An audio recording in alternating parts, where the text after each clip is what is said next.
Hello everyone, this is part 24 of What If Naruto Had a Secret, and I hope you guys enjoy this video and to like, to subscribe, to share, and check out the playlist. To see more, comment down below. Now let's start the intro. They call me a god. They call me a god. They call me a god. Join my membership, the perks are great. It's in the description. Konoha was in chaos. Carefully controlled chaos, but still chaos. Rumors were flooding the streets, ninja were jumping at the slightest provocation. Still, the truth, at least within Konoha, was known. Not a full 24 hours ago, the entire Uchiha clan had been inside their own clan district. Much of Konoha's infrastructure had been made up of Uchiha. The military police were the best known example of this, but there were other positions, such as the shinobi Herioku Tachiyu, who did roughly the same job as the Anbu commander, except he did so for the regular ninja forces, from Genin to Jonin. Then, there was the Jonin Shirei, the chief commander for all regular and special Jonin, who also acted as a second-in-command and advisor to the shinobi Herioku Teiku. Thankfully, not all of the infrastructure was dependent on Uchiha. The Hyuga held even more positions and were already stepping in to help fill such key points. Unfortunately, this did nothing to help the village's morale or the panic that was seizing it. The military police were beyond hope. After the Unity incident, the majority of the remaining force had been Uchiha. The Anbu were little better, in all honesty. They were stretched thin due to the same incident, and early reports indicated that even more were lost due to the Uchiha incident. This was the state of affairs that Kakashi had been thrust into, so, needless to say, when Kakashi entered the council meeting room, he was beyond pissed. He was bordering on sociopathic, and when he strode into the room, he did so like an oni straight from hell. His gaze promised pain to any who so much as spoke before he was ready. He slowly circled the room and the round table. His eye roamed over each and every one in silent calculation before finally stopping at the seat traditionally used by the Hokage. Glancing briefly at both Homura and Koharu, he focused entirely on his acting successor, Tenzu, while placing his hands on its back as he spoke. Well, Kak, one of the council members started to say before Kakashi fixed him with a withering glare. Seeing the man choke his words, the acting Hokage fixed his steady gaze back on Tenzu.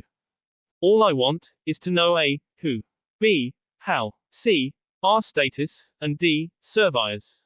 Tenzu shifted slightly and then spoke, his voice carefully neutral so as to hide his own unease at Kakashi's attitude. From all accounts, the who would be Uchiha Itachi. He's managed to escape the village, but we've given orders to the patrols ordering his neutralization. As for how, we don't know. Evidence suggests that he began killing members of his clan for at least the last 6 months, starting with Shisui. We do know that he managed this partially due to the silencing and chakra concealing seals that were applied for the privacy of the Uchiha clan district. I knew their paranoia would hurt us, one of the council members muttered, then, seeing Kakashi's glare, apologized. So, Kakashi said after a moment, looking once more at Tenzu, we had an unstable sociopath working within our own walls, planning to kill his entire clan, for nearly 6 months. Apparently, Tenzu admitted before continuing with his report. As for our current status, we've managed to contain the situation. Nobody in, nobody out, a total communications lockdown, as well. As I said before, we sent encoded orders to our patrols in the field relaying that all standing orders are to remain in place, and that Uchiha Itachi is to be neutralized. Good. At least now we don't have to worry about someone getting any funny ideas, Kakashi muttered, crossing his arms. If word of this got out, in their current disorder, every other cage power would attack and Konoha would crumble. They needed to get a handle on the situation and repair their infrastructure as best they could, as fast as they could. As for survivors, Tenzu continued, and Kakashi focused on him once more. There is only one confirmed survivor. Uchiha Sasuke. We're not sure why he survived, either. From what we could tell, he attempted to fight against Itachi, exhausted himself, and is trapped in a very intense genjutsu. Genjutsu was always Itachi's specialty, Kakashi muttered, looking out the window over the vast village, unable to believe the situation they were now dealing with. It was like Orochimaru's betrayal all over again, only this time nobody had suspected a thing. What is the current status of Uchiha Sasuke? Homura asked, his voice firm and determined. Konoha Hospital, I see you. Anbu guard level -2. Last report indicated that he was still trapped in the genjutsu, Tenzu explained, tapping his finger against the table. I've got both the top Anbu genjutsu expert and the top Jonin genjutsu expert working on breaking it, but they both say they've never encountered this type of technique. A genjutsu shouldn't be that hard to break, Kakashi said, frowning behind his mask. The two top genjutsu experts in the village, and they were utterly helpless. Send for Inoki-san. He should be able to break it if they're still unable to. If they do manage to break it before he gets there, I want Inoki-san standing by to help Ibiki-san with questioning, since Sasuke is the only one who can give us a clear picture of what exactly happened. Of course. Kakashi nodded absently at the acknowledgement and then left the room. Let the council discuss the situation even further. It was all they were good for, in Kakashi's opinion. It would be up to him to protect the village as best he could, at least until Tsunade turned up to take over the job. First things first, he would have to visit Sandaime and keep the man up to date. After that, he would have to deal with the others and probably send word to the Inuzuka clan for their help in tracking Itachi. The burial of the bee was also going to fall to him. He couldn't trust any of the clans to handle that. Especially the Hyuga, who now had a frightening amount of control of Konoha, which meant he would have to make sure to break it as soon as he could. Above all of that, however, was his desire to know why, exactly, Itachi had waited for so long. Itachi had waited longer than anyone he had ever heard of, just to strike. Why now? Why kill his family? For that matter, why wipe out the entire clan and then leave Sasuke alive? Admittedly, Sasuke was strong, but he was nowhere near a real threat to Itachi. Leaving him alive was an act of compassion, which Itachi never showed when he killed. More importantly, it was also an act of foolishness. Sasuke would get stronger. He would be driven by a thirst for vengeance that would never be quelled until Itachi was S. Kakashi would have to keep a close eye on the boy, maybe offer training to try and keep the boy from going too far into the darkness that was going to consume him. Still, there was a paranoid part of him, the cynical part, that told him it could all be an act. Sasuke could have been an active participant in the S and had decided to remain behind to act innocent. However, Itachi did not tolerate such acts of dubious loyalty, and, if it had been true, would have killed Sasuke immediately. Instead, he decided that either Itachi had simply not considered the act of killing Sasuke worthwhile or Sasuke had faced Itachi after he had achieved whatever goal he sought in killing his clan. Both rung true in his mind, and Kakashi silently mused that they were probably interconnected, that, for whatever reason, Sasuke had survived only through sheer luck. Yet, this meant that the Uchiha had been hiding a very large, very dangerous secret. It appeared that the only way to discover it would be to talk to an Uchiha. Which meant he would be speaking with Sasuke sooner than he had imagined. It had been a long time since Sakura had spent the night at Ino's, a long time since they had stayed up late into the night talking. Things were still a bit rough, a bit strained, but they had made progress.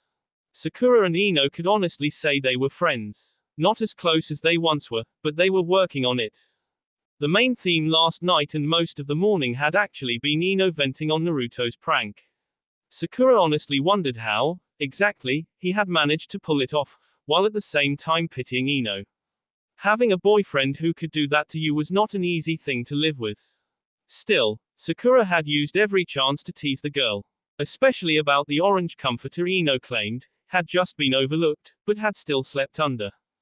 Of course all of that had happened before she was racing through the streets in a panic. 10 minutes ago had seen the fracturing of her facade of strength and the near shattering of her world. And Anbu had arrived in the shop, where both girls were giggling and working on flower arrangements, and demanded to see Inoki. Of course, the older man hadn't been there, but Ino's mom had.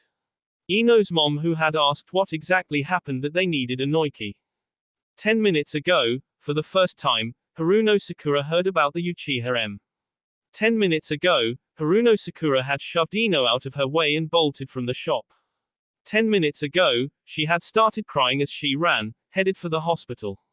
Because 10 minutes ago, she stopped being a Kunoichi and became a 13-year-old girl whose world had suddenly shattered. Sasuke was strong. Kiba said it made him arrogant, but Sakura denied that. Sasuke was many things, Confident, brave, fearless, her knight and savior, but he was not arrogant. He also happened to be the cornerstone of her world. Her inner self depended on his strength, on the fact that he would always be there for her. Without him, if he was gone or in serious danger, her world crumbled. Sakura, of course, knew that made her weak in the long run, and she tried not to depend on it. She couldn't help it, though. Her father had destroyed a lot of her strength and confidence. It hadn't been until Ino that she had found her confidence again. Her strength, however, that was still lacking, and without Sasuke she would never be able to recover it. Shoving her way through a pair of ninja, Sakura quickened her pace, heart hammering in her ears. Sasuke. He was the only thing in her mind, hovering just before her mind's eye on his deathbed. She had to reach him. She wasn't sure what she could do, but she knew she had to be there for him. This time, she forced her way through a knot of shopkeepers and, without a word of apology, kept running. With each step, her fear grew, and her heart felt like it was about to explode. Dimly, she was aware that she wasn't breathing as she ran. There was burning sensation in her lungs. Her eyes burned as well, from unshed tears and the wind of her passage. Still, she ran, heedless of the pain, of the fear, because she had to get to Sasuke. Nothing was going to stop her. Nothing. Sasuke. Her legs churned relentlessly as she skidded around each corner, shoved people out of her way, raced to the building. As the massive building and its gates came into view, Sakura gasped for air, but didn't stop running till she burst through the admitting doors. Skidding to a halt on the marble floor, she felt her head spin. Stupid, stupid. Sakura forced herself to breathe, to recover, and then fear about Sasuke's life emboldened her. Rushing to the admitting desk, elbowing her way through a pair of doctors, Sakura squared her shoulders and glared at the nurse sitting behind the desk. Sasuke-kun. Where is Sasuke-kun? Mom, you need to. Where is he? Sakura screeched, knowing without looking that everyone was staring at her. Listen, girl, you can't just come in here. Tell me where he is. Sakura shouted, uncaring about manners. All that mattered was reaching Sasuke. I'm going to have to ask you to, the nurse started to say before a new, though familiar, voice spoke up in a panic. Sakura. Kurenai-sensei. Whipping her head around, Sakura found Kurenai walking toward her, lips forced into a thin line.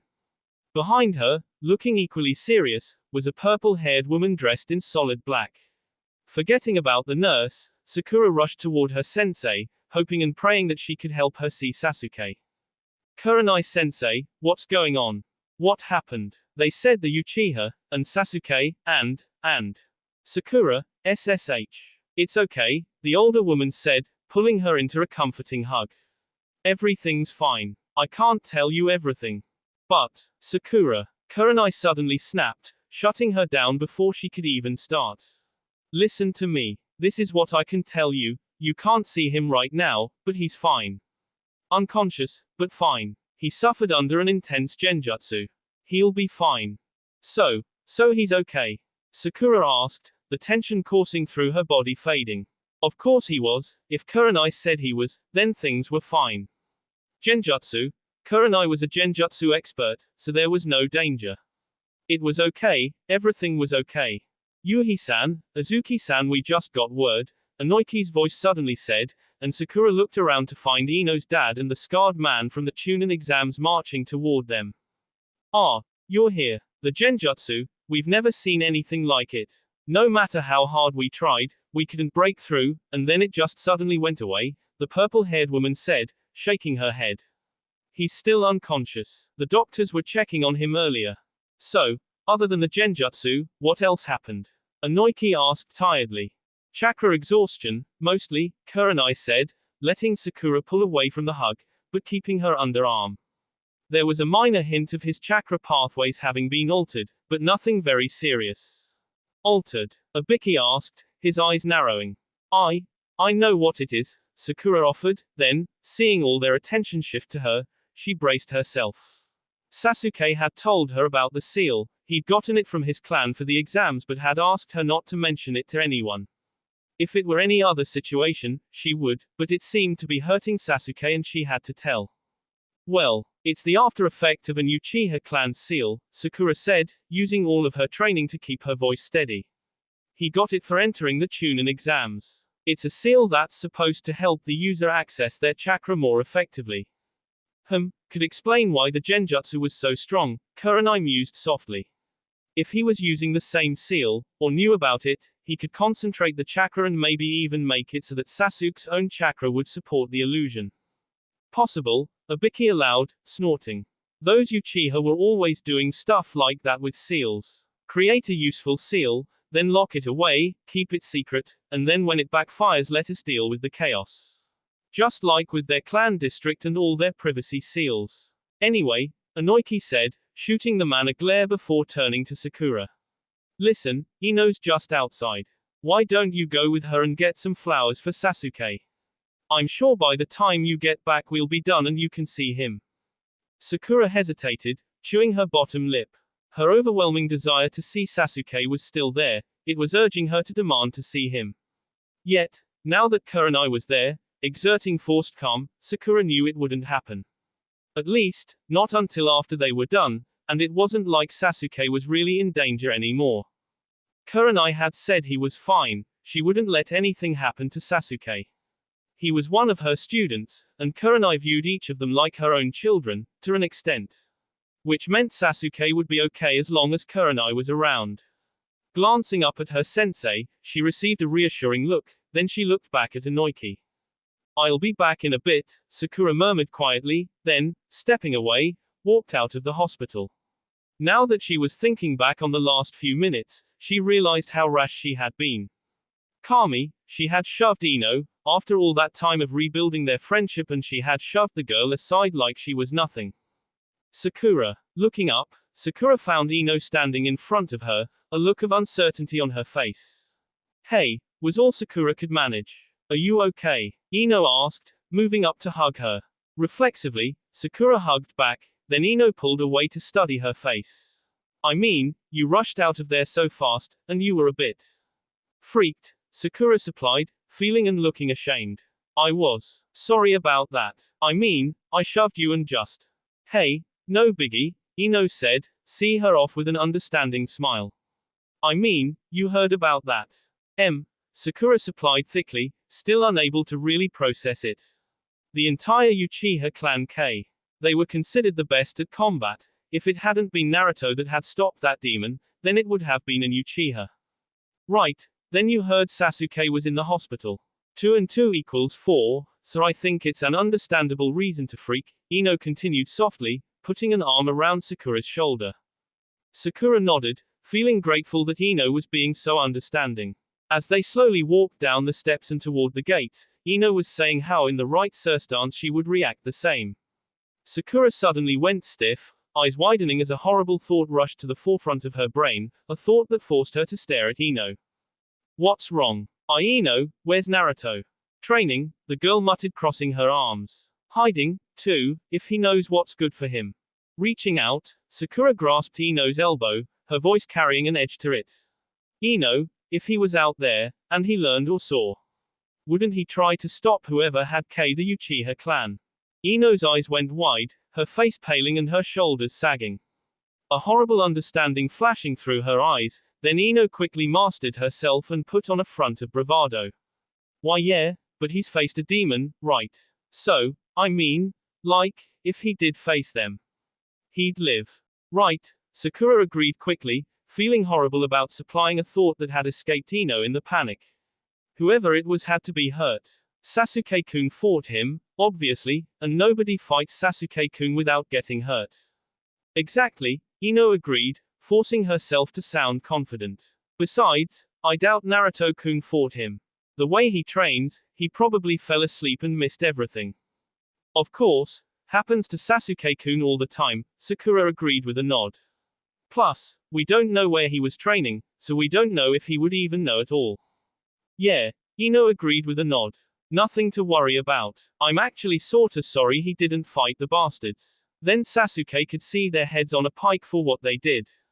Exactly. Ino nodded firmly. Tell you what, we see him, we'll ask him to join up with Sasuke so they can both track the bastards down. Sounds like plan, Sakura said, smiling a bit more. We better go get some flowers for Sasuke-kun, though. He won't like the idea of teaming up with Naruto. Miso ramen, can't forget that, Ino said walking beside her. Cause Naruto-kun won't be happy about it either. Sakura nodded, deciding that it was nice to have a friend to tell lies with. The garden was silent, beautiful, really, meditative. It provided a stark contrast to the Uchiha compound estate, whose garden had been made up of hardy and tough plants. The Hyuga garden was made up of lush plants, gentle flowers, reflective ponds, a stone garden, and, of course, the required bridges. It was ideal for meditation or private conversations, especially between brothers who, by normal standards, were separated by status and tradition. Hyuga Hisashi considered his brother, wondering at the fate that had chosen their roles in life, but said nothing. They very rarely said anything during these walks. There was no need to since that night so many years ago, when Kumo had demanded Hiyashi's body. The night when the Hokage had laughed derisively at the offer of the Hyuga Council and Hisashi, and instead sent the heads of the Kumo delegation back to the village with threat of renewed war. Between them, above all else, they understood that they were brothers. Family. Yet, this time, Hisashi had to speak, because things were happening that troubled him. Why did you smuggle Uchiha Mikomi into our keeping? Hiyashi remained silent before, a few moments later, he slowed, then came to a stop. It was not lost on Hisashi that they were in the most secluded of spots, where there was no chance of eavesdropping. Turning, Hiyashi studied him silently for a moment, then spoke in that firm tone he was known for. For safekeeping. Safekeeping. Yes, Hiyashi said curtly with a slight nod. However, I must ask something of you, and, more importantly, of your son, Neji-san. What do you require, Hyuga-sama? Not as the head of the main family, Hiyashi said, a tone of warning in his voice. I need this of my brother and my nephew. Whatever you need, Hisashi said, meaning it, and wondering what it could be. The Hyuga Council is seeking to increase our control over the village infrastructure. Which, of course, I can understand. We are the oldest of the Konoha clans. However, they are appointing lapdogs, Hisashi ventured, knowing all too well the politics that could get involved with the Hyuga. Hiyashi's family were modernists, which left many within the Hyuga upset. They could easily, if they gained the proper positions, frame Hiyashi and, by proxy, Hisashi and Neji, which would, in turn, allow them to select a more traditional member of the male line to run the clan. Which would mean that any advances the Hyuga had made internally would be eradicated overnight. Yes, and I need people I can trust in two positions. They are key because they can, ultimately, counter any actions the fools that surround us may attempt, Hiyashi explained, grimacing. I need you to accept the position of Jonin Shirai. I see. However, why not the shinobi Herioku Tachiyu? Kakashi-san has managed to place an Inuzuka into that position, Hiyashi explained, seeming mildly put out. Then, of course I'll take the Jonin Shirai position, Hisashi said, then tilted his head slightly. You said you needed my son for something as well. Yes, Hiyashi said, lowering his tone. I need for him to accept leadership of the new military police. Kakashi-san is hurrying to fill positions, but he has to use Jonin for other key position. He has no one to spare for that position. The Hyuga Council has yet to settle on a candidate, but that will not last. Equally importantly, other clans are trying to claim positions, and this is one that must be in our possession. Of course, he will do as you ask, but he is only a chunin. A newly promoted one, as well. Yes, but he did fight alongside Uzumaki-san against Gaara. I can use that and his own record to convince Kakashi-san of the wisdom in the appointment of Neji, Hiyashi explained, his frown deepening. Will he accept the job? Of course, Hisashi said, for the first time realizing the gamble that Hiyashi was playing. The leader of the main branch always had a branch member to act as bodyguard. This would be the first time that a leader was willingly allowing a trusted guard to be replaced by those he could not fully trust. In essence, he was offering his life up to A for the chance to keep the clan moving forward. After a few more minutes of silence had passed, Hisashi sighed and turned, walking once more with Hiyashi at his side. It was one of those odd moments where Hiyashi was acting out of something other than his own self-arrogance. Hisashi knew he was a good leader under him. The branch family were almost treated civilly by the main clan, but it was rare for Hiyashi to risk his own safety for the benefit of that same family. Setting it aside, he instead turned back to the matter of the Uchiha. There had to be more than safety for Hiashi to make such a bold and dangerous move. Something that Hisashi feared was the Hyuga drive for dominance. You spoke of safety, Heishi said, glancing at the other man. However, I must ask if you might be attempting something else. Would you rather the Uchiha fell into the wrong hands? Hands that could adapt them to their own needs or in ways of destroying us? Hiashi countered, not returning his glance. I do this out of safety for our clan and the village as a whole. Though, I will admit that I hope to learn where exactly they deviated from our line through the study of the Uchiha. I thought you believed in the clan history more firmly than that, Hisashi said lightly. Hyuga Hana met the god Susanoo, who, taking his revenge on a child of Amaterasu's, forced himself upon the woman and spawned the first Uchiha. Hana and her brood were disowned for the shame, naturally, only to be later used in a deal between Susanoo and the Tengu leader, Sojo Bo, which gave birth to their corrupted Dujutsu, the Mangekyo Sharingan, Hiashi finished dryly. Yes, I know the story. Sighing, Hisashi shook his head, reaching to what his brother was doing. So, I cannot dissuade you from doing this. No, Hiashi said, turning to face his brother. For the reason I have already given you, this must happen. This is our best chance to understand why and when they diverged from us. Still, to do this, Hisashi said, frowning. It seems very underhanded, and the village has prepared her family for burial. To keep her from that. It is in the best interests of the clan, Hiashi said, scowling slightly. So, you are not going to study the Uchiha just to gain their bloodline? Hisashi shot back, his temper getting the better of him. Remembering his place, and with whom he was speaking, brother or not, he quickly bowed. I apologize, Hiashi-sama. I know that you believe this is best for our clan. Do you question my judgment? Hiashi shot back, his tone growing angry and dangerous. The more I know of their eyes, the better I can decide why a group of our family could become so pathetic. No, of course I do not question your judgment, Hisashi said, bowing even more respectfully, then, standing, met his brother's gaze intently. Just be careful that you do not become like those that you have in the past. The best of intentions do not always yield the best of results. I am not so foolish that you need to tell me that, Hiashi said simply before sighing. Our meeting is almost over, and I have yet to ask, how is Neji? I understand he has started dating. He is quite well. Much more talented than myself, or you, at that age, Hisashi said proudly, warmed by the thought of his son and the talent he displayed. How Hisashi wished he could have been first so that Neji could have been main branch. As for the girl that has caught his attention, she is, indeed, a very beautiful young woman. An extremely talented weapons mistress, a perfect match if I do say so. Aha, then I'll see about arranging things for them, Hiashi said fondly. We would be honored, Hisashi said. How is Hinata-sama? I understand she didn't participate in this exam. Hinata, sadly, is not quite so talented. I would try to ensnare Uzumaki-san with her. She is quite attractive, but her personality would clash against his, and forcing her to do something has never yielded the desired result, Hiashi responded, sighing. Hanabi shows promise, however, if only her mother would stop coddling her and she would learn to not let her pride control her. It was a crime that your wife could not provide a son, Hisashi said, both meaning it and not meaning it. The Hyuga family lineage was passed through the male line, without a son, and provided neither daughter married another Hyuga, Neji would become the next clan head upon Hiashi's death. Unless the council framed them all and hence elected a new male line. Yes, but there may still be hope, Hiashi said, before turning away. It has been nice speaking with you once more. However, I must now see to more pressing matters. Of course, Hyuga-sama, Hisashi said, bowing once more. Watching his brother move away, the younger Hyuga sighed and shook his head. Turning, he headed for home, wondering if things would ever change for the Hyuga.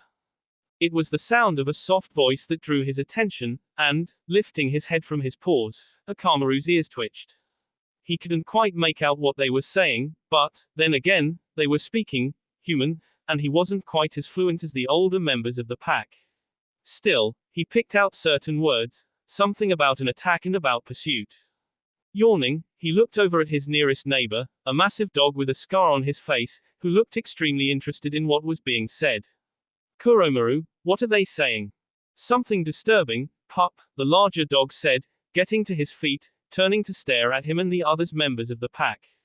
Listen up. The Uchiha clan has been wiped out. The Hokage and Anbu are asking for the Inuzuka pack to help track the K and bring him to justice. Of course. Another dog said eagerly, as the others growled dangerously. Who was the K? A man by the name of Uchiha Itachi, Kuromaru said, before looking at Akamaru. You need to tell Kiba, he's sleeping, and I doubt he knows about this.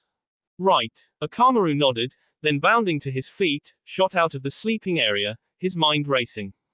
He was still a tad young, he didn't fully grasp why the pack had seemed so upset, but he did know that Kiba should be told. Needed to be told. After all, his teammate was an Uchiha, and teammates were like members of the human packs, even if they were different. Kiba had tried to explain it all once, but Akamaru didn't quite grasp the concept. Just that the team was a pack that wasn't a pack, and that Kiba found the pink bee attractive but refused to mate with her. Then again, Kiba found most bee attractive but refused to mate with any of them. Akamaru really didn't understand that. Maybe it had something to do with the other member of the pack, the one that smelled of metal and bee. Sasuke, yes, it was probably due to him that Kiba avoided mounting the pink bee.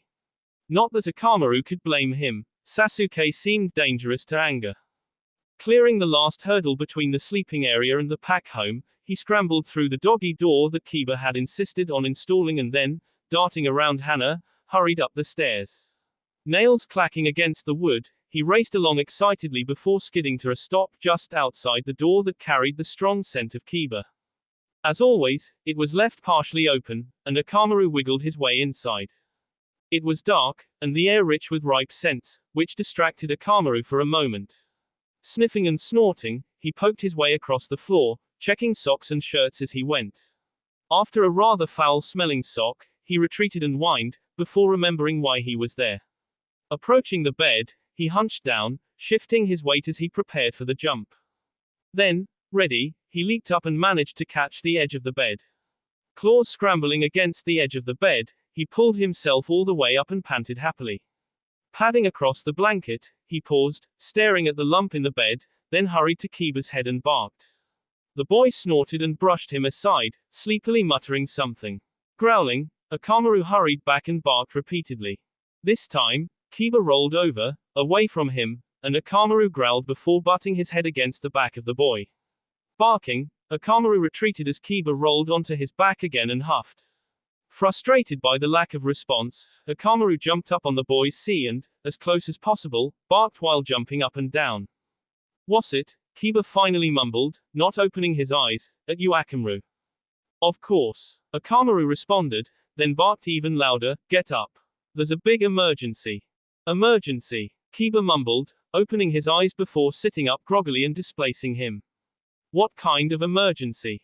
"The entire Uchiha clan was by someone named Itachi," Akamaru said hurriedly, then, seeing Kiba's confusion, picked the words he knew Kiba would understand. "Uchiha clan. What?" Kiba shouted, springing from bed and bolting from the room. Akamaru chased after him, excited that Kiba had got the message and didn't waste all that time on those clothes things like he usually did. Yamanaka Inoiki was not particularly thrilled with his job. His job, of course, was not strictly to be a florist. If it had been, he would have been sufficiently happy. Even working as a normal jonin would have been fine. It was because he was a Yamanaka, the best at the various mind techniques, that he had the job he hated. He was Morino Ibiki's sidekick. His job was to get the information when only he could. It was a job he hated. It stole people's memories, violated their privacy, he viewed it as a type of rape. He especially hated being forced to do the job against a Konoha ninja, yet it appeared he would be doing so once more. Ibiki was determined to learn the details involved in the despite the vocal objections of the doctor.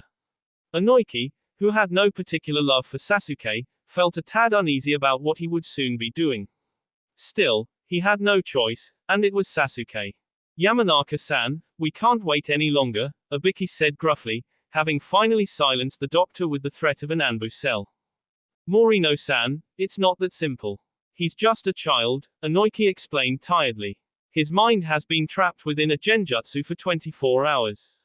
Going in and yell this information out of him, that runs the serious risk of damaging his mind permanently. Do it, Abiki ground out, striding across the room to hover near Inoiki, or you'll find yourself in an ambush cell along with the good doctor. I was just explaining the risks, Inoiki said tightly and then lifted his hands forming the needed hand seals. He would have to make several short trips, try to limit himself to the night in question. Concentrating, he mentally plunged forward, and his mind probed the prone boys, then, finding, a crack slipped inside. Sasuke, this is how you kill a woman, Fugaku said drunkenly before demonstrating with his giggling wife. Quote. Why are you still grinning when you've just twisted your ankle? Itachi asked, carrying Sasuke on his back and smiling slightly. Are you just pretending to get an easy ride? No, Sasuke said defiantly. Itachi moved with an envious grace as he leaped and jumped, hitting every target perfectly. Inoiki forcefully extracted himself and shook his head to clear it. Well, not answering, Inoiki braced himself and dove back in, struggling through Sasuke's memories. Sasuke watched as Itachi formed and then used the Chidori. It was beautiful. He had to learn how to do that. Concentrating, he activated his eyes and copied the move.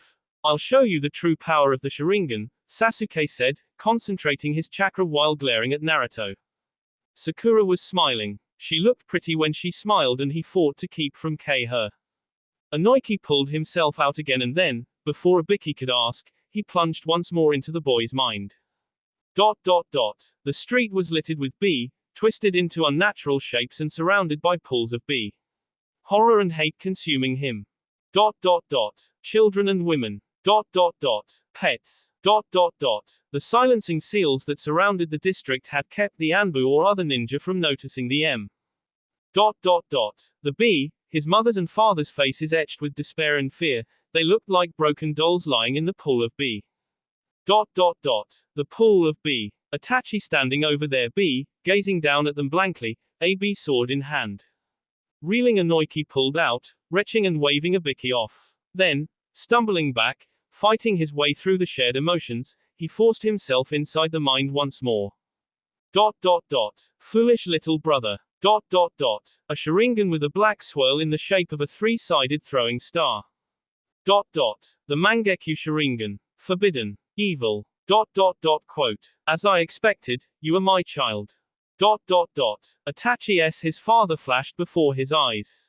Quote. You are stronger than Itachi. I love you, Sasu-chan. Itachi his mother in a spray of bee. Aunts, uncles, cousins. Quote. Damn you, Sasuke shouted, lunging up and forward, attempting to mold the chakra for a Chidori. Death over and over and over. Stumbling, Inoiki pulled his mind free and terminated the jutsu. His shoulder trembled, and he felt more horrible at what he had learned. He shoved his way past Abiki and sat heavily in a chair, taking the glass from the scarred man and gulping it down. He took a huge breath and let it out slowly, then he looked up at the expectant man. Well, he used a forbidden type of Sharingan. Mangekyu. I don't know, but it let him wipe out his clan. Sasuke arrived after it started and discovered his mother and father, just as Itachi. He attacked, Itachi, Chidori, he learned Chidori from Itachi. Inoiki paused and got himself under control. Itachi and Sasuke fought, then Itachi used the Mangekyu to make Sasuke experience his entire clan's deaths. Repeatedly. Abiki whistled and crossed his arms. I see. I've got to tell Kakashi-san. Could you find out anything else? No, Inoiki said, shaking his head. His mind, I guess the best word is shattered. It functions, and it works, but trying to get a specific memory is like trying to find a needle in a haystack. Abiki said and then, patting his shoulder, headed for the door. Come on, we gotta get this information to the Hokage. Inoiki sat there for another moment, then quietly stood, setting his glass down. For all his loathing for this boy, he couldn't help but feel sympathy. To see and experience all that, have your own brother, to have your entire family wiped out and be forced to relive it for 24 hours, it was horrible. I hope you find something to make you whole, Inoiki said, meaning it, but still not liking the boy. Then, turning, he walked out of the room. Crisp, clean linen. He knew without looking that they would be white and so neat you'd almost imagine that they'd been ironed into place.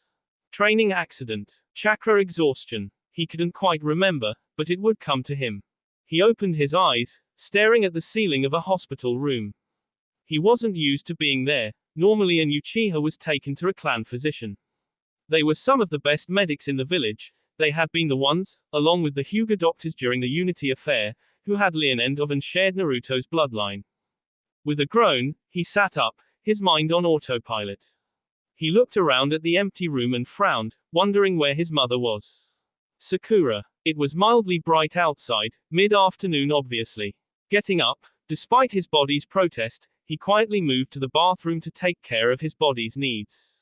Finished, he paused to stare in the mirror, his eyes looked haunted.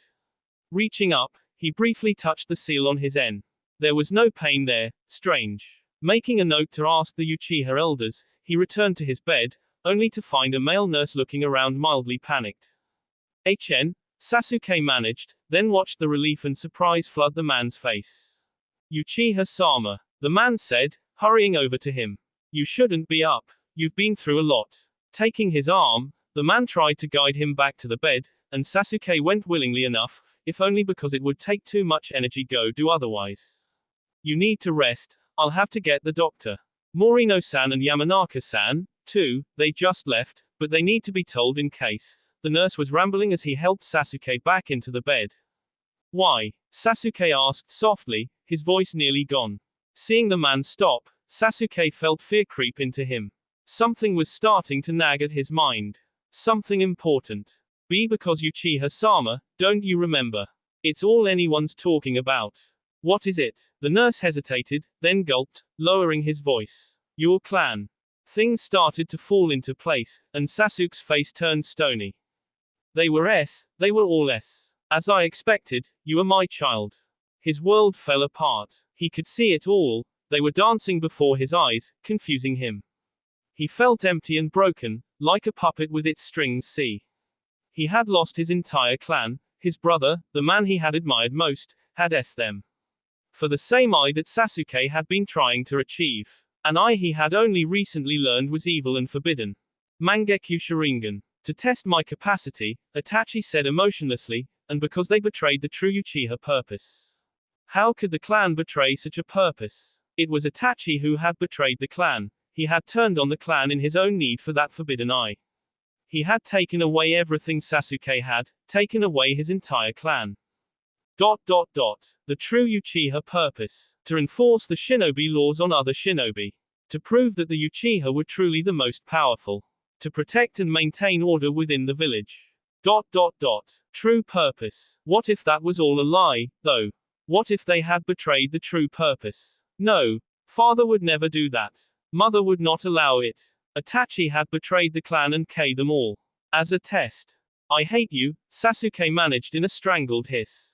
Yes, Sasuke hated his brother. Hated him from the very bottom of his soul. He wanted Itachi's. Wanted to see the bee pour from the traitor's mouth. Wanted to see those cursed eyes away. He hated his brother and wanted him. Then he could start over. A new Uchiha clan, without betrayers. Only the loyalist of the loyal. The strongest of the strong. No more betrayers in the Uchiha clan. Yes, after he killed his brother, he would give or do anything to see that accomplished. He would found a new clan. A better clan. Sasuke-kun, you're awake. He didn't need to look at the speaker. He knew Sakura's voice instantly. The relief in her tone. The hint of her perfume and flowers. He looked across weakly at the girl, who flung her flowers aside and hurried to hug him. I was so worried, I thought, and we didn't know. And I thought you were. Sakura rambled, clinging to him, as tears welled up and she buried her face against his shoulder. Sasuke nodded dully, but made no move to hug her. Indeed, after the initial moment of luxuriating in the warmth of her body against his, he wanted her off him. He wanted her to stop touching him, to stop crying against him. He wanted her to go far away and leave him alone. She disgusted him. Weak, loyal, but weak. Get off me, Sasuke said harshly, and, at her silence, he shrugged her off and shoved her slightly. Go away. I don't want you here. Sasuke-kun. Go. Get out of here. I don't want you here. You're weak, you're pathetic, I don't need a weak girl like you. Sasuke shouted, venom in every word. She tried to say something, but her eyes welled up, and tears began to flow. Choking back a sobbed, sorry, she hurried out of the room. Sasuke sat there for another moment, feeling something inside him sicken. He ignored it, though. He had more important things to do. He had to kill his brother. He had to get strong enough to kill his brother. But how? His brother was the strongest Uchiha. At the main temple of the Nakano Shrine, on the far right side, under the 7th tatami mat is the clan's secret meeting place, Itachi said, his compassionless eyes never leaving him.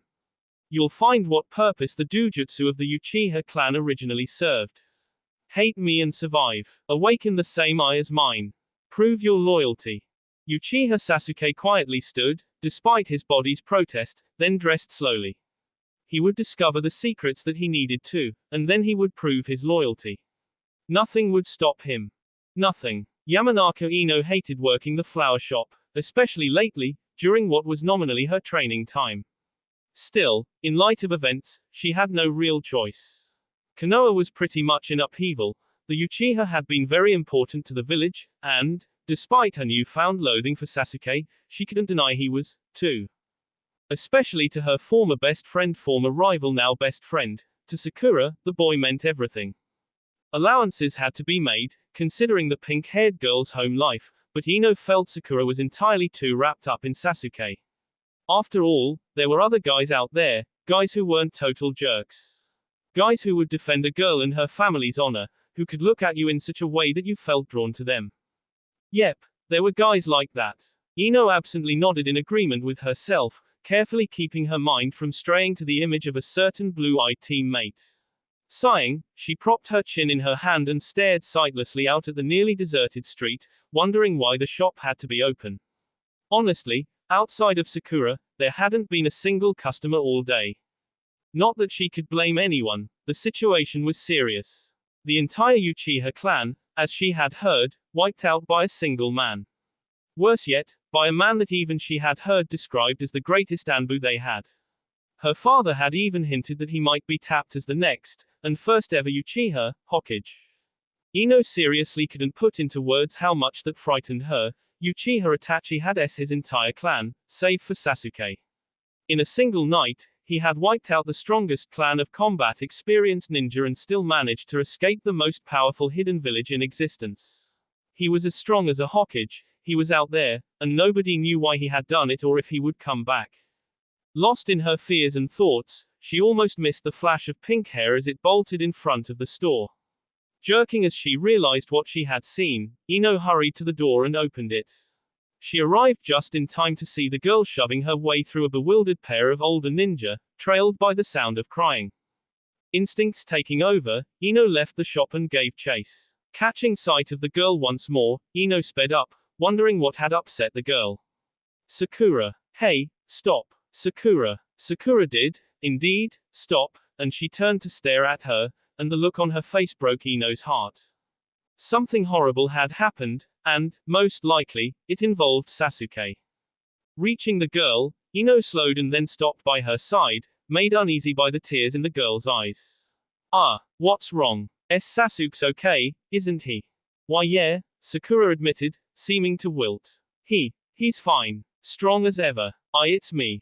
What about you? Ino asked, carefully putting an arm around the other girl. There was no telling where this could lead. I went to see him, and he told me to leave him alone. That I was weak, that he didn't want me.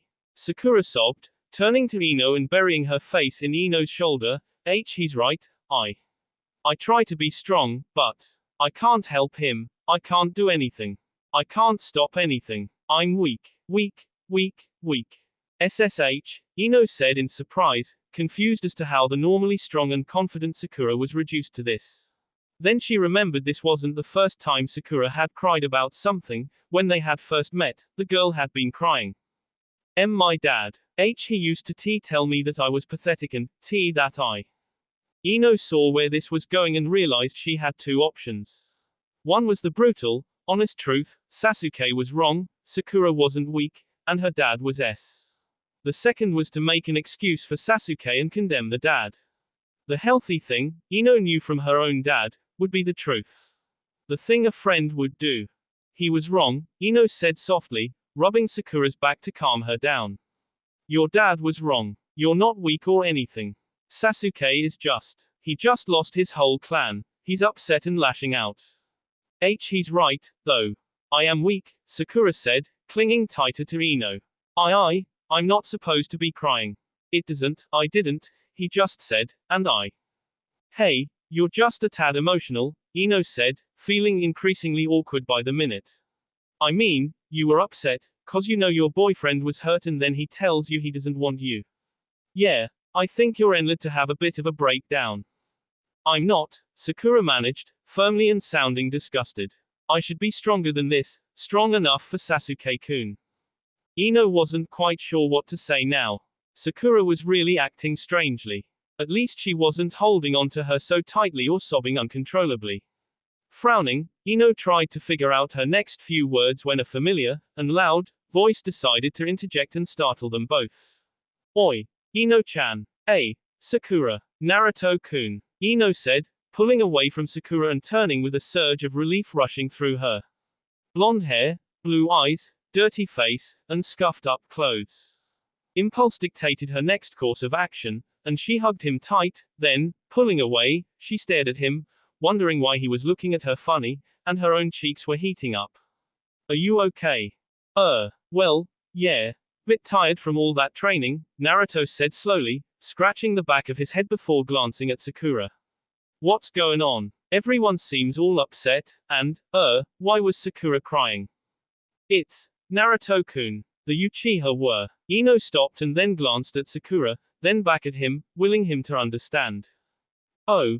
Naruto said, apparently getting it without needing to be told. That explains a lot. Well, I'm going to get ramen. Are you kidding? Ino shouted, staring at him in disbelief. You just found out that nearly a whole clan was K and you're going to eat ramen. Quote. Nearly a whole clan. Naruto asked, blinking, his tone blank. So, the village is upset because a few Uchiha are S. A few. Ino said loudly, staring at him in disbelief, try all of them. All of them except Sasuke are S. Oh. Naruto said, looking stunned. Damn. That's. Wow. Well, I guess I'll get pork ramen, then. Are you insensitive or what? Ino screeched, unable to believe the boy and his cold attitude. Where was the Naruto from the Forest of Death, or in the tunnels with the Kumo Ikki? The one that was so, well, brave and gallant. No, just that. Well, if that bastard Sasuke is still alive, why's Sakura so upset? See, cause I'm weak. Sakura half sobbed, suddenly glomping onto Naruto, much to Ino's irrational annoyance.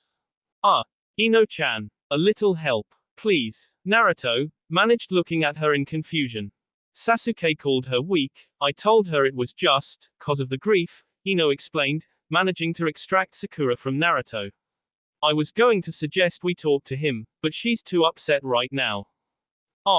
Naruto said, nodding slightly, and, to her surprise, he latched back onto ramen. Then let's all go get some ramen, maybe some shoyu ramen for Sakura. I think I'll stay with pork ramen. Ino-chan, what kind would you like? Are you still stuck on Ino started, then stopped, realizing that, as callous as Naruto seemed to be, he was actually trying to do something nice for Sakura. Ramen was, in Naruto's world, a fix-all cure. I think, pork ramen would be fine. Great, Naruto said, a grin appearing on his face. Then we'll all go talk to Sasuke, right?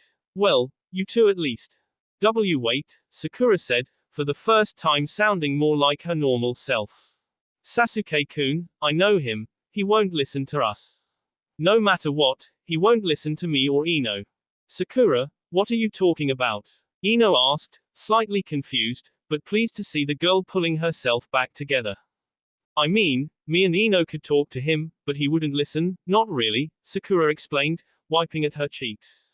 See, Uchiha, they're big on strength. Constantly proving strength, getting stronger, fighting strong people.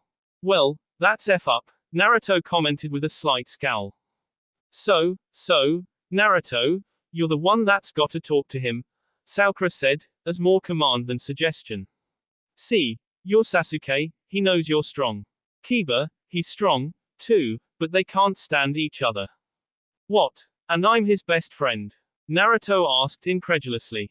No, but you can talk to him as an equal, and you can defend yourself better if he snaps. Naruto supplied helpfully with a frown. Exactly, Sakura said, apparently grasping for something to make Naruto agree. Please, talk to him. Make him see that he's still got things, that he's still got me. That I'm not as weak as he thinks, that I can help him be stronger. So, I'm supposed to convince that prick A, you're still his, B, that you're not weak, and C, you can help him be stronger? Naruto repeated blankly. Yes, Sakura agreed, nodding firmly. I'm asking you for help. According to Kurenai-sensei, knowing when to ask for help is a sign of real strength. Aha, Naruto said, shooting Ino a disbelieving glance. Ino returned it, knowing that look. Naruto wouldn't do this. No matter how much Sakura asked, he had no intention of talking to Sasuke. He might, though, if Ino asked to. But she doubted it. Ino doubted she had that much influence over him, but he did seem to listen to her, and Sakura needed the hope.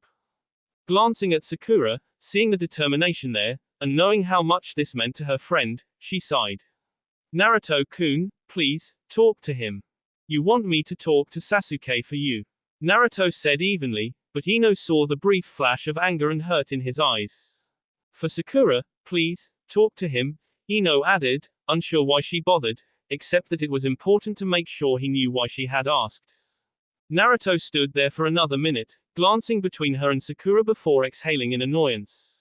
Fine, the blonde said, rolling his eyes. You guys go eat or whatever, I'll go talk to that prick. He's in the hospital, right? Yeah, Ino said, nodding. Naruto, thank you, Sakura added, but Naruto merely waved her off as he started walking away. Ino, however, stared after him, lost in thought. He was just so strange, she really didn't understand him, and that frightened her much more than it should. The most disturbing thing about the district was not the chalk outlines, nor the tape denoting it was off limits. It was not the drying bee or the fact that he kept having abrupt flashes of death. It was the silence, the way that his footsteps echoed and bounced off the empty buildings. The way, if he let himself, he could feel the ghosts of his clan watching him. Nakano Shrine seemed especially rich with them, the silence beyond unnatural. It was a silence filled with a darkness, as if it was born directly from Jigoku. Still, Sasuke trudged up the stairs, remembering his last visit, when he had come with his mother to pray for good fortune for the Chunin exams. Passing under the orange and black torii and ignoring the purification trough, he paused, black eyes staring listlessly across the perfectly cared-for stone pathways. There, to the left, was the Bugaku stage, and, to its side, the Ima sat discreetly with its wood plates of unfulfilled wishes. To the right, just on the edge of the shrine yard, was a forest, the branches filled with omakuji, and the boundary marked by countless shimenawa. Sasuke, however, had his eyes focused only on the two structures in the middle of the shrine yard. Surrounded by the cloistered roof was the Hayden and, behind it, the Horden, both of which sported the typical peaked roofs. Following the path, Sasuke took in the wooden shashi, placed under the eaves of the buildings to ward off evil spirits. They gave the shrine a sort of haunted beauty in light of recent events. Skirting the Hayden, Sasuke let his eyes sweep the Horden and its hip-gabled roof of ceramic tiles. It was a sort of sprawling building, with two L-shaped corridors and a tail corridor, set on the edge of an artificial pond. Climbing the steps quietly, Sasuke slid open the door and entered the building. He stopped once more, staring at the walls, where small relief carvings of the Celestials resided, then focused on the mats on the far right side. The seventh tatami mat, Sasuke murmured to himself, and then, heedless of the disrespect to the shrine, he walked through the room in his shoes and upended the padded mat. Descending the stairs he found there, he shivered, breath frosting slightly in the air, as the knowledge filled him that he was a year early to be entering this place. His eyes took a moment to adjust to the dimness of the secret chamber, a moment to sweep the place he had been forbidden until his 14th birthday. It was eerie to see, the flickering of the candles causing the shadows to dance over 4 empty cushions. Then he spotted the small alcove and the modest altar where a scroll sat. Turning, he quietly approached, stopping long enough to take in the two paintings on either wall. One he knew as Sojo Bo, the Tengu leader, and the other was Susanoo. Why they were here, he had no clue, but his unease increased as he spotted the fading script on the wall above the scroll and altar. It was a warning, a promise that the truth would forever change those strong enough to decide. Reaching out, he carefully grasped the scroll, and, undoing the worn straps, he unrolled it. A scroll that revealed the Uchiha clan's darkest secrets, the bitterest of betrayals, told of how to awaken the true Sharingan. It proved Itachi correct, and Sasuke hated him all the more. Sasuke promised to avenge his family because, despite the disloyalty, he had a loyal duty as a son to see vengeance brought to their K. He wasn't sure how he left, or why. He wasn't aware that he was even moving. His mind was lost for a moment in a sea of revenge and disbelief over what he had learned. Then, suddenly, he registered the fact that he was entering the home of his mother and father. That he was just outside the doorway, and his mind was assaulted with a wave of despair as his memories played out their last moments. With a shaking hand, unsure why he was doing so, he slid the door open and approached the chalk outline disturbed by the stain of B. His vision blurred from unshed tears, to which tears he refused to give in. He had to be strong, strong enough to gain the power to K Itachi. To bring vengeance upon his family's K because, no matter how right Itachi was about the betrayal of the true purpose, he had betrayed his mother and father. Closing his eyes, he took a deep breath, willing his tears away. Opening them, now dry, he let his breath out slowly before speaking. Leave. Can't. We gotta talk, Naruto's voice said from the open doorway. I said, Sasuke drawled, turning to face the orange and blue clad boy, face set, to leave. This is my home, my clan's district. Here, my word is law. Aha, Naruto said, with a slight nod. Sure, right after we talk. Sasuke mastered a flash of annoyance, and urged to assault the boy. Anywhere else, anywhere but his parents' home, he would have. Instead, he fixed the boy with a gaze that said, quite clearly, go on, and waited. Quote. You know, not sure what to say now, Naruto admitted, scratching the back of his head. So, why, exactly, are you here? Sasuke sighed, annoyance lacing his words. Made a promise to a girl, Naruto shrugged. She seemed upset. Sakura, Sasuke conjectured, frowning. Yeah, her. I'm supposed to tell you that she's still yours, that she's not weak, and that she can help you be stronger, Naruto said, scowling slightly. So, she asked you for help. That's her sign of strength. Is that how she's going to help me? Sasuke asked derisively. Staying with her, playing with Kiba, none of that will help me get stronger. Look, I know that you lost your family. I know that you're hurting and upset, Naruto said, frowning slightly. It hurts, beyond words, when you're the only one. When you're alone at night and you know that. There's nobody there for you. Shut up, Sasuke said sharply, unable to believe the gall of this fool. You don't know what I lost, you can't even begin to understand what I feel. How empty or alone. You have nothing. You never had a family, never understood what they meant, what a mother or a father mean. A moment later, he felt a kunai graze his cheek and then heard it thunk into the wall behind him. I would shut up, Sasuke, Naruto grated out in a cold tone. You're on a pity parade. Oh. Boo-hoo, you lost everything. Newsflash, you have memories. You can remember your family. You can close your eyes and see them. You can dream about them and all those good times. The hugs and the love. All I've ever had is nothing. I've spent my whole life on the outside looking in at the families around me. That still doesn't mean you understand, Sasuke snorted. I don't understand. I don't understand, Naruto shouted, clenching and unclenching his fists. Imagine praying and wishing for a family, for a brother, a dad or a mom, for 13 years. Then, one day, you find out about them, only you get them torn away bequeath their s. I understand perfectly well what it means to lose your entire family in an instant. Is that it? Sasuke asked, glaring at the boy, willing him to leave. Wanting him and his, I know everything and am more special than you, attitude out of his home. When Naruto merely continued to stare, Sasuke increased his glare. Leave, and tell Sakura that I don't need weak people trying to help me. Whatever, Naruto shrugged, turning to leave, only to stop and glance back. But you seem pretty weak yourself, so maybe you should think about accepting her help. You think I'm weak? Sasuke said incredulously. How could Naruto even come to that conclusion? It made no sense. I am not weak. I am an Uchiha, I am the most gifted of ninja.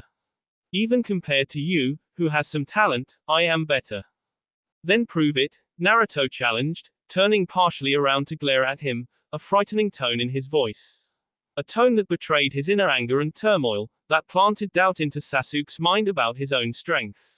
Fine, Sasuke shot back, his own anger rising and his voice betraying all the emotions that Naruto had. The arena where we fought in the Chunin exams, I'll prove it there. Why should I fight you? Because, Sasuke said challengingly, a Hokage would. Fine. Akamaru, are you sure Sakura went this way? Kiba asked, rushing after the small white dog who was darting down the semi-deserted streets. They had just left the hospital, from which Sasuke had disappeared, creating a mild panic in doing so. Kiba, being the instinctive person that he was, had set out to find Sakura. If anyone would know where the boy was, it would be her. Akamaru had easily picked up her trail, her perfume was very distinctive to the dog. Yep, the dog said before coming to a halt in front of the Yamanaka flower shop. She's in there. Ino. Kiba sighed, resigning himself to dealing with both girls and their insanity. He opened the door and entered, spotting both girls quietly talking and drinking tea. Snorting, he walked further into the shop. Kiba, Ino said, causing Sakura to turn and stare at him in surprise. Kiba, is something wrong? Well, yeah, Kiba drawled, crossing his arms. I heard about the Uchiha thing, so I went to see Sasuke, figured you'd be there. I was, Sakura said, looking depressed. But he threw me out. What? Kiba exclaimed, eyes wide. While he didn't exactly get along with Sakura and Sasuke perfectly, they were his teammates, and he did consider Sakura a friend.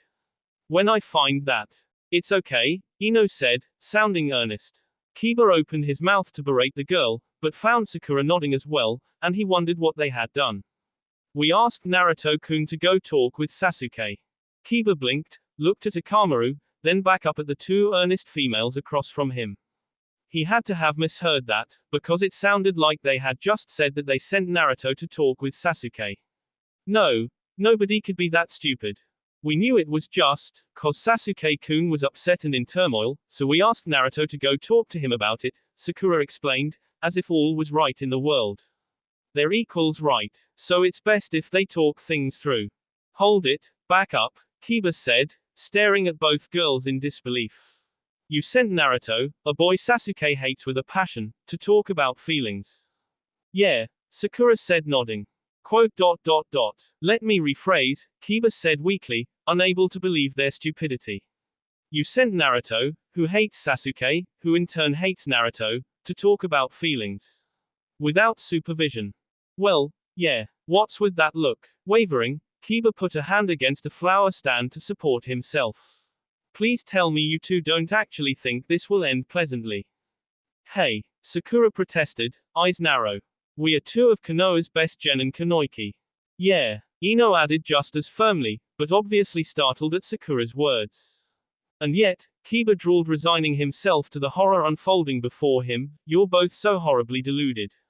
Come on, Akamaru. I'm selling the tickets and I want a good view for when they start K each other. What makes you think they'll K each other?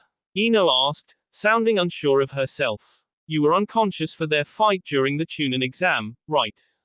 Well, I was a little out of it, but no, I saw it. Ino answered, scowling slightly.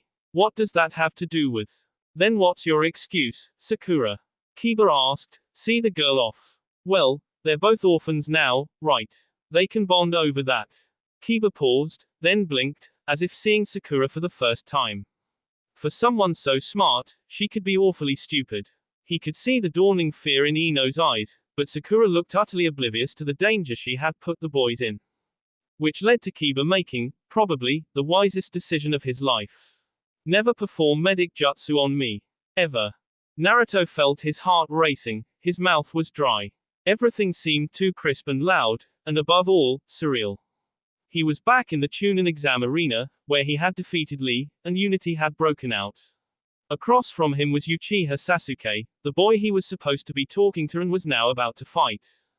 Uchiha Sasuke, the boy who was the top academy student, who was from the clan everyone hailed as combat geniuses. Who could see through his Kage Bunshin, his Maisai and follow his unaided Shunshin. Who could copy and then use any technique Naruto himself used. Naruto couldn't help but grin and fix his gaze on the Uchiha's torso as Anko had taught him. The shoulders would tell him when a punch or block was coming, the hips would tell him when a kick or a step was happening, and the way his body twisted would tell him which way he was dodging. From there, while applying heavy, Naruto would systematically take the enemy apart. It was a momentary stillness, the moment between heartbeats, an inhalation and an exhalation, then suddenly Sasuke moved. He shot forward with a speed that was startling, it was almost like Lee, but just a bit slower. Definitely faster than the last time, though. It caught Naruto flat-footed, but he saw the shifting weight and then the round kick. Defending with an outer forearm block, he slipped the left foot forward as his body moved unnoticed, and he SA punch into Sasuke's stomach. The dark-haired boy stumbled back, recovered, and threw a hook punch. Reading the shift of weight and seeing the angle of the arm, Naruto ducked and, with another unreadable movement, caught Sasuke with an overhand punch to the cheek. Sasuke stumbled again, then hissed as Naruto drove a reverse side kick into his ribs, followed by a step jump sidekick.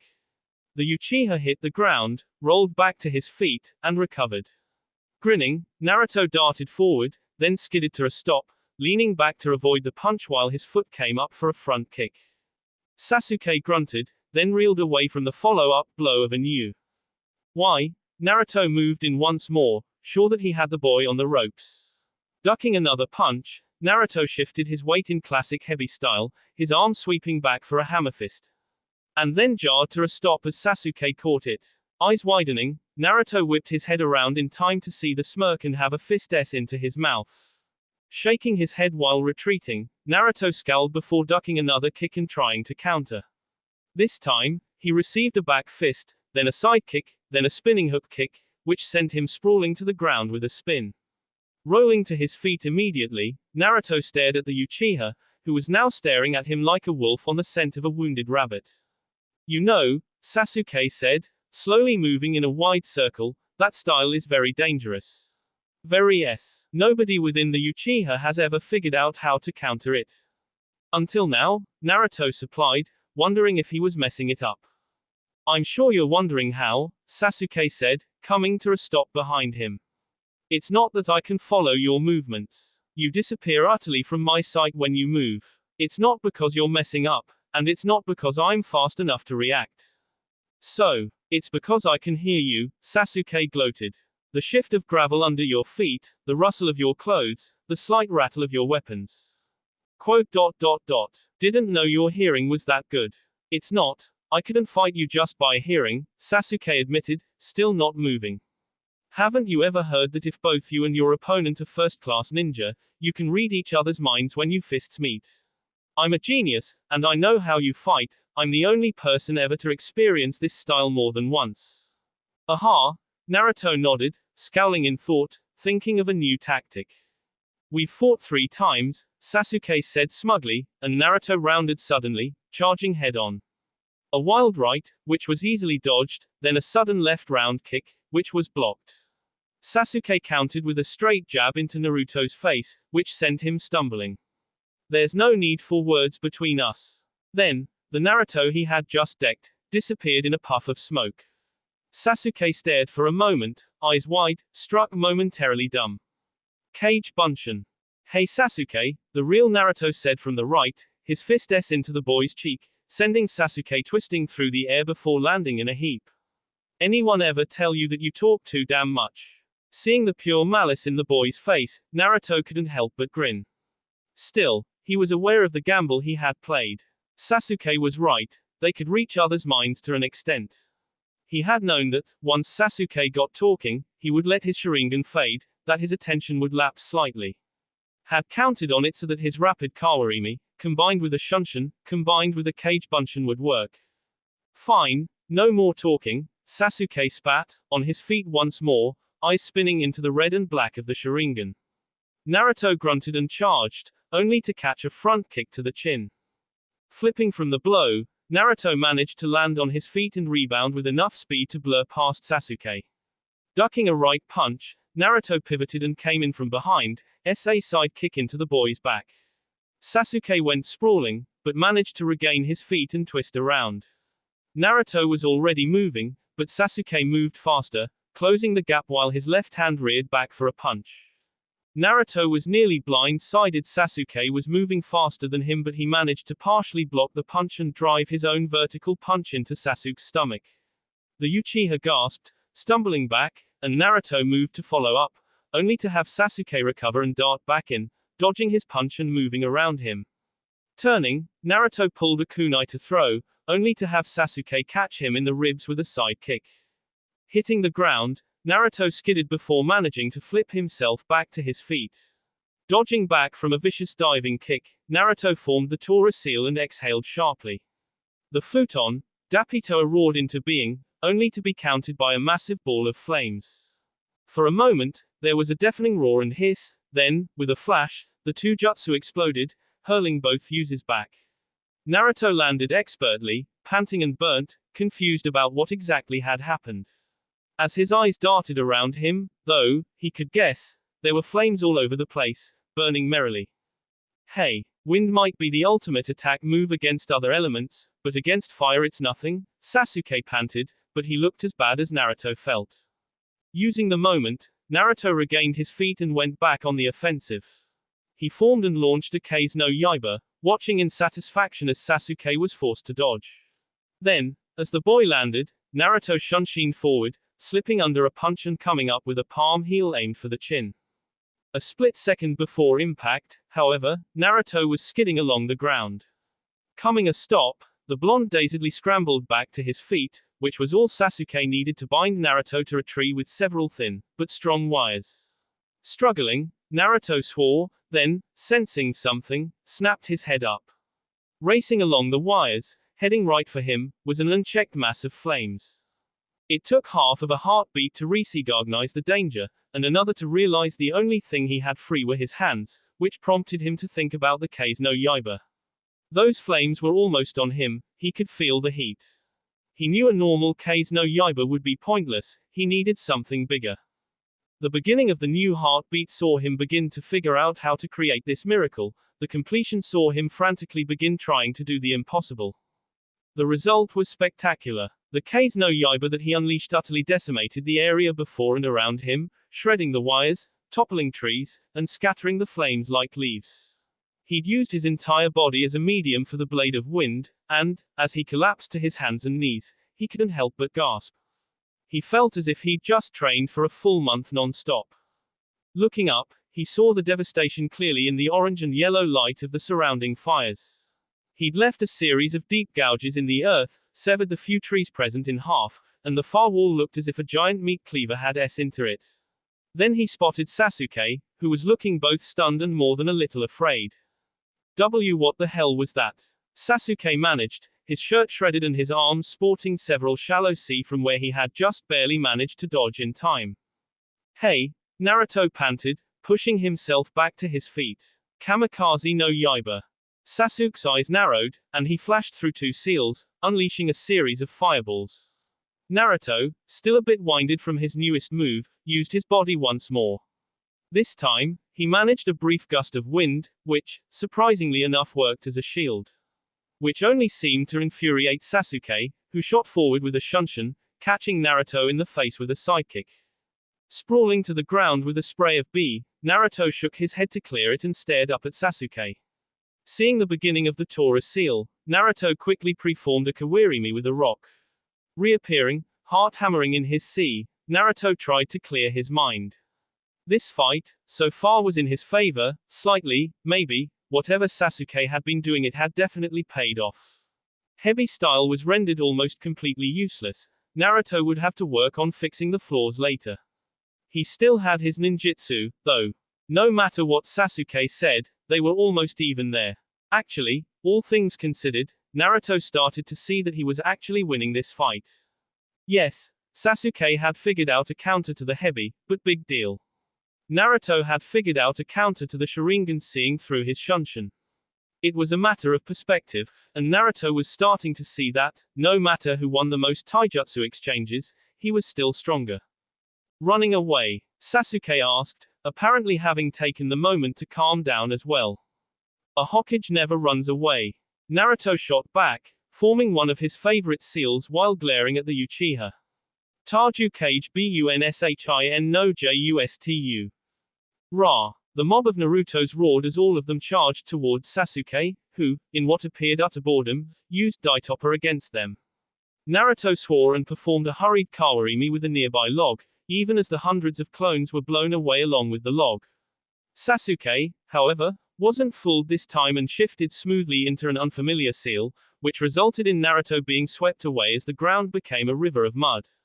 Frantic, he struggled against the river even as Sasuke formed even more seals to create a dragon from said mud and send projectiles at him. Mud projectiles that Sasuke promptly ignited with yet another jutsu. Freaking, Naruto did the only thing he could think of. He molded the largest amount of chakra possible and formed the Tora seal, unleashing a truly devastating futon, Daitopper. The wind started as a gentle hiss, then turned into a full-blown roar reminiscent of a dragon. By the time the blast of wind was finished, Sasuke had hit a rock hard enough to create spiderwebs, the jutsus he had been using were scattered as if they were nothing, and Uzumaki Naruto was left standing stooped, but unbeaten. Panting, Naruto watched as Sasuke, in a righteous fury, regained his feet and glared at him with such intent it was frightening. Still, it was obvious, no matter how much Sasuke threw at him, Naruto was still stronger. Which meant he was nowhere near ready for Itachi, that he wasn't strong enough. Sasuke seemed to reach the same realization as Naruto did, but he didn't accept it. Instead, he seemed even more enraged, more incensed, and his Sharingan seemed to change ever so slightly. You want to see my strength? The strength of the true Uchiha. Sasuke screamed, forming a series of rapid seals before clutching his wrist. Naruto realized it was the same move as at the exam, and, though he still didn't know what the jutsu did, as he watched the chakra form and began to crackle, he realized it was S. It was not a move to be used if you intended only to win, it was move for M, plain and simple. Naruto felt the shift in his mind, from his mask of normalcy and into his true self, and he created a Kage Bunshin. There was no hurry, no fear, just a simple knowledge that someone was about to try and K him. Naruto wouldn't let that happen. He would meet this full speed, he would K the enemy first. His Bunshin began molding chakra into his right hand, forming the minuscule hurricane of the Rasengan in his hand. Then Sasuke screamed and shot forward, little more than a blur. Naruto's clone grasped his wrist, spun, and hurled him like a cannonball toward the charging boy. The Rasengan swirled in Naruto's hand, and the Chidori crackled in Sasuke's, and, with a near-splitting screech, the two moves crashed into one another. Light scattered. The sound of a deep rumbling filled the air, and, for one brief moment, the world went white. Naruto pushed, strained, striving to push through the lightning and K Sasuke. The ground seemed to tremble from the impact as the two forces continued to fight, continued to push against one another. An immovable maelstrom, and an unstoppable lightning. Debris took to the air. Dust and the single pool of water began swirling violently. Then, with an earth-shaking roar, something gave, and both boys were thrown away from each other with bone-breaking violence. Naruto hit the ground hard, rolled, skidded, and came to a rest in a heap near a boulder. Sasuke landed much the same way, coming to a stop near a wall. For a moment, all was still. Then, slowly, tiredly, Naruto stirred. Sasuke struggled to sit up. Naruto heaved.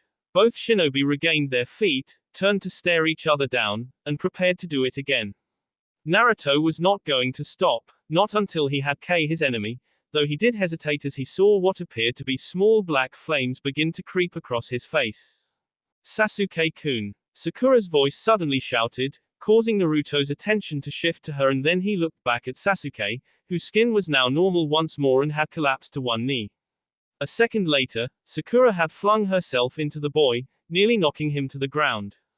Naruto frowned, watching the coldness on the boy's face as the girl cried against him.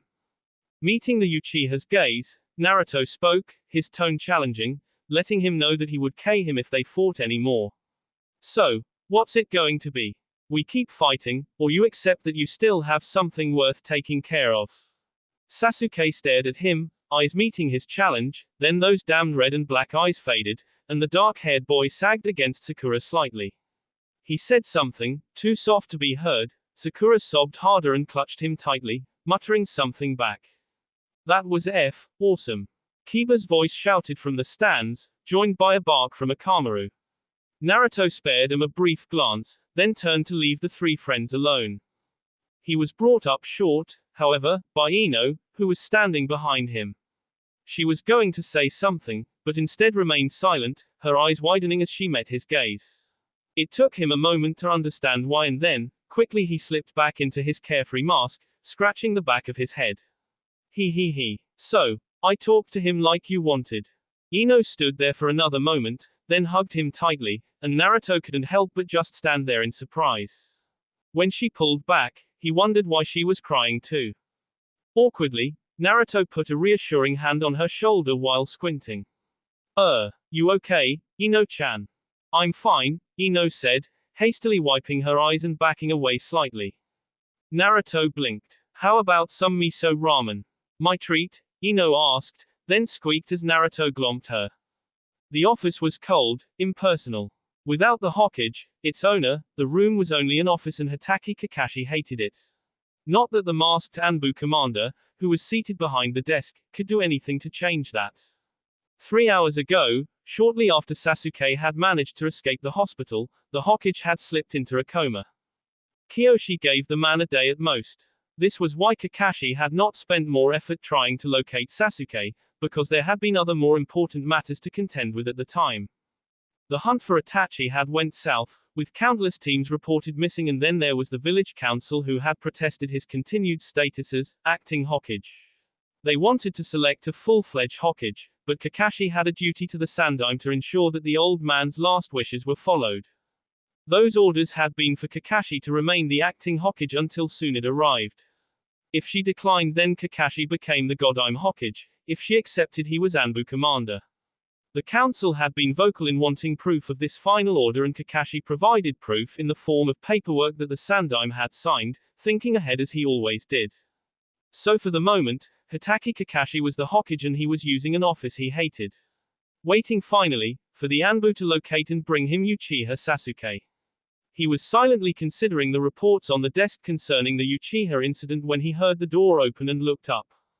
There was Ajishiki, phoenix mask polished brightly, hand heavy on the smaller boy's shoulder.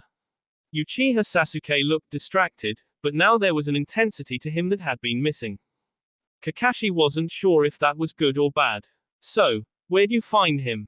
Kakashi asked brightly, glancing at Ajishiki happily. We located Uchiha-san, Haruno-san and Inuzuka-san within the exam stadium, Ajishiki said, crossing her arms. Haruno Sakura and his teammate are currently being questioned. Uzumaki Naruto and Yamanaka Ino were present, but they were gone when we arrived. That's okay, Anko will find them soon enough since she wants to gut Naruto. Kakashi said, closing happily, besides, I don't need to speak with them that badly. So how exactly did you find them? Kaidi-san was alerted by a massive surge of chakra in the arena. They arrived in time to see Uchiha-san and Uzumaki-san clash with what appeared to be the Chidori and the Rasengan. Rasengan? Kakashi asked, eye widening in surprise. So that was what Jiraiya had taught Naruto. It wasn't too surprising the Sannin had taught it to the Yondaime's only living relative, but it was surprising to know that Naruto could use it so soon. So, let me ask, Kakashi said, turning his attention toward Sasuke, why exactly were you two fighting? We wished to prove which of us would have won in the exam. Sasuke said curtly, so curtly that it was obviously a lie. Of course, Kakashi said, nodding slightly at the Anbu who with a bow left the two alone. A moment of silence filled the office, as Kakashi studied the defiant and annoyed Uchiha. Sasuke reminded him vaguely of himself, arrogant and why. It was time to put things into perspective for the boy. Do you realize that lying to me could get you tossed in an Anbu cell? I am not. I'm the Anbu commander. I can tell when a genin is lying. Kakashi said sharply, but I don't care about why you two fought. I've known young ninja, you fight over stupid s. Sasuke's jaw muscles tightened. Now then, Kakashi said slowly, staring him down, we're going to talk about something more important than you and Naruto's pissing contest. I want answers for something we learned after the Uchiha need for secrecy and privacy finally blew up in our faces. Which is what, Kakashi? Sasuke asked with an utter lack of manners. Mangekyo Sharingan. It is a private clan. See, that's the thing, Kakashi interrupted, his tone carrying a dangerous undercurrent. There is no Uchiha clan now. There's just a rude boy, named Uchiha Sasuke. Now when you can produce an heir, we'll say there's a clan, until then you answer me or spend your time rotting in an Anbu cell. The anger, the resentment, it burned bright in Sasuke's eyes and Kakashi smiled behind his mask. Our genin, so transparent, her emotions were so raw if prodded just the right way. What do you wish to know about it? Sasuke grated out, eyes narrowing. I know it's a secret, advanced Uchiha Dujutsu. I also know that it's somehow forbidden or evil. Kakashi said leaning forward, elbows resting on the desk, tell me what you know. The Mangekyo Sharingan, Sasuke said slowly, precisely, is a dujutsu that is rumored to exist but has never been seen since the founding of the Uchiha. It is said to be capable of great things, but that the users always bend the power toward evil ends. That's it. You know nothing else, how to activate or how to counter it. That is all I know, there are no records that deal with this fable. Sasuke said, crossing his arms, I, of course, checked all known Uchiha records when I left the hospital. Many that might have contained information were destroyed by the traitor. If you are keeping information from me, you'd be putting this village at great risk. Kakashi said, then seeing the way the boy's face remained unchanged he sighed. Sasuke really didn't seem to know anything else. You can go now, I'll be in touch. Sasuke nodded, and then turning sharply stormed out of the office. Kakashi remained silent for a moment, until the door opened and an Anbu entered silently. Keep him under watch, just in case he knows something and is lying. Also, tell Anko that after she's done beating Naruto I'd like to talk with them both. Right away. Alone once more, Kakashi sighed and closed his eye. He had never wanted to be in this position. It had never been his dream or goal to be Hokage. Kakashi sincerely prayed that Tsunade accepted the job. If not, Kakashi would be extremely tempted to offer it to Naruto, just for the hell of it. That will be all for this video. Be sure to like, subscribe, share, and comment down below for more videos. Goodbye.